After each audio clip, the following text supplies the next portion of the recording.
For the first time in Big Ten history, the Michigan State School of Journalism went live in association with the BTN Student U program here from this very desk. First time this past Friday during an MSU hockey game in between the first and second periods where they did a live Spartan Sports Report. Then on Saturday, two segments in between the first and second period, an interview with former MSU hockey defenseman Rob Woodward, and in between the second and thirds, a live interview with the Detroit Free Press's very own Chris Solari. So you can expect a lot more live content not only from the Spartan Sports Report, but also on MSU TV. Inside the Spartan Newsroom, I'm Joe Freihofer.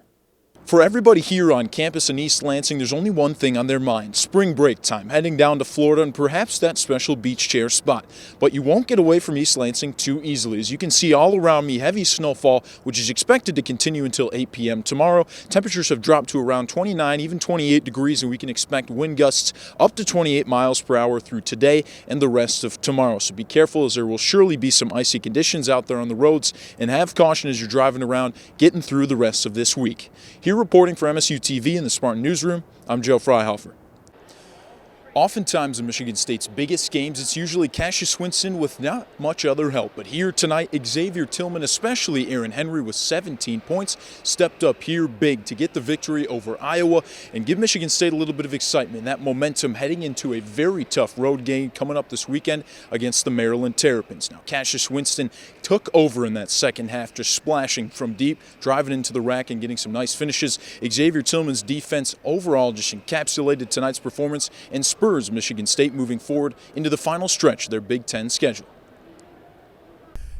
He's only been in town for less than a week, but new head football coach Mel Tucker is already starting to make some big moves for the program. He's bringing in former offensive line coach from the University of Colorado, Chris Kapilovich, to join him here in East Lansing, as well as keeping around two guys who've already been with the program for a number of years. Defensive line coach Ron Burton will stick around, as well as defensive coordinator Mike Tressel. Now, Tucker's even made his first recruiting signee. Three-star running back Jordan Simmons out of the state of Colorado, whom Tucker formerly recruited to come and join the Buffs, will now be making his way officially to East Lansing as well to finalize Mark D'Antonio's final recruiting class before he made his departure. Reporting for MSU TV, outside the Duffy Daugherty football facilities, I'm Joe Freihofer. The news broke just around 3 p.m. today as Mark D'Antonio took to Twitter to announce his departure from MSU football after 13 years as the Spartan head coach. During his time here in East Lansing, Spartan football saw one of the best eras of football they've ever seen, including an incredible Rose Bowl win and a college football playoff appearance. Some of the suspected new head coaches could be Luke Fickell of Cincinnati, among plenty of other options coming in the near future.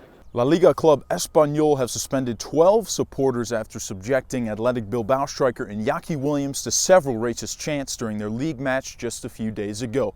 The 24-year-old Spaniard exited around the attacking goal with 20 minutes to go in the game and passed by the opposition, where everybody then began starting the racist chants. The team captain of Bilbao went straight to the head official, who made no case of it during the match. Therefore, La Liga is conducting an official investigation to suspend the appropriate culprits.